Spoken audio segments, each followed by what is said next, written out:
I wanted to start an eyeshadow tutorial series on the ColourPop 1111 palette. Hey guys, welcome back. If you are new here, my name is Julie and I'll help you find the best affordable beauty, makeup, and fashion items. I'll show you how to enjoy your current makeup collection and help you to become more confident and elevate your beauty from the inside out by teaching you my best makeup techniques and sharing with you my most valuable life lessons.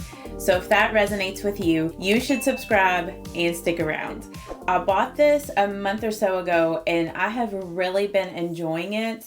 And I wanted to start this little series. So this is going to be look one with this palette. So if you would like to see how to get this look, just keep on watching. So I'm letting my curls sit in and set. So that's why my hair is looking a little weird. But I'm going to go ahead and prime my eyes with my Urban Decay Eyeshadow Primer Potion.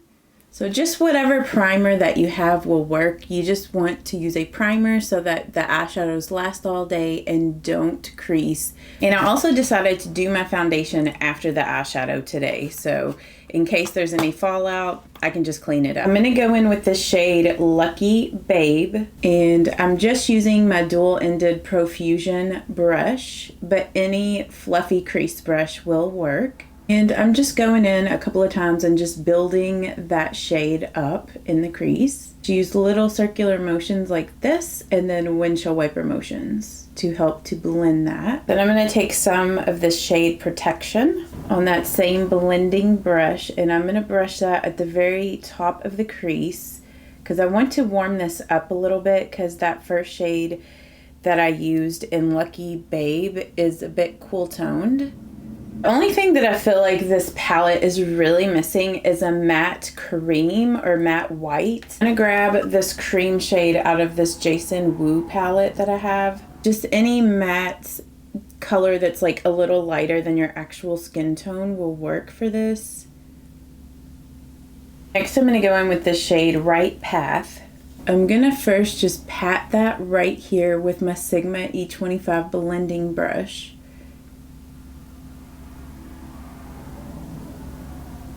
And then I'm gonna slowly work it up into the crease a little bit.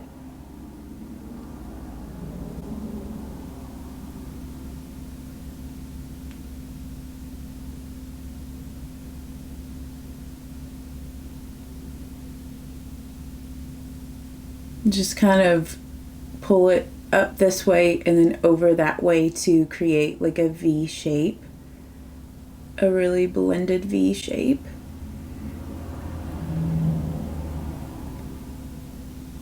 And then if things get down a little too far, I'll just clean that up before I do my foundation. It's like another great reason to do your eyeshadow first. So if things get like too far out, you can always just clean it up. Then I'm going to take some of Empowered and I'm just using my Morphe M506 brush. And just lightly blending that just right here. I just want like the darkest part of the outer V to just be like really like right here in this sock, like this little corner part of the outer eye.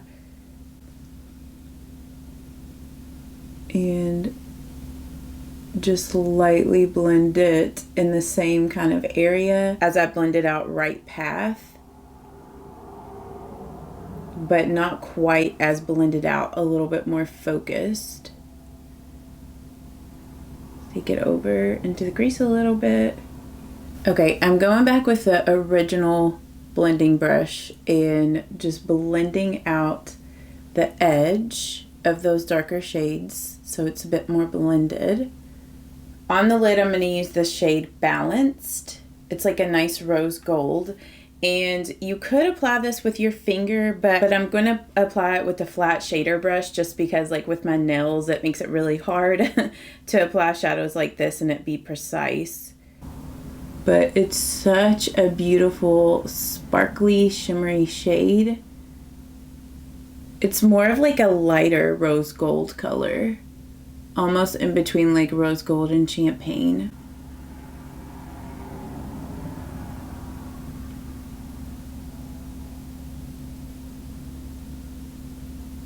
Then to blend right in between here, I'm going to go in with Major Change. I'm going to pat in between the dark shade and the lighter shade. That just kind of helps to create a better transition between the two.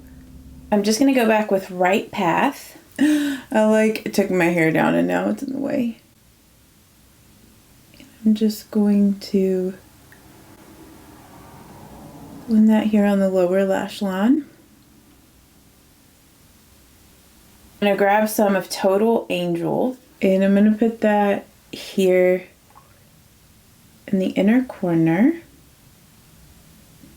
And I'm going to brush whatever is left on the brush just right up under the brow. I don't want it to be too heavily shimmered, but just like a slight shimmer underneath the brow. On the waterline, I'm just going in with my Benefit Highbrow in Pink Linen. I went ahead and did the rest of my makeup, so I will have all the products that I used listed down in the description box, so just expand that and everything will be linked there. But I hope that you guys did enjoy this tutorial, and I will be doing several other looks with this palette, so be on the lookout for that. But I hope that you guys have a great new year and a happy 2024, and I will see you all in my next video. Bye-bye. You shouldn't doubt yourself, 'cause you're a work of art. You should know that you are perfect with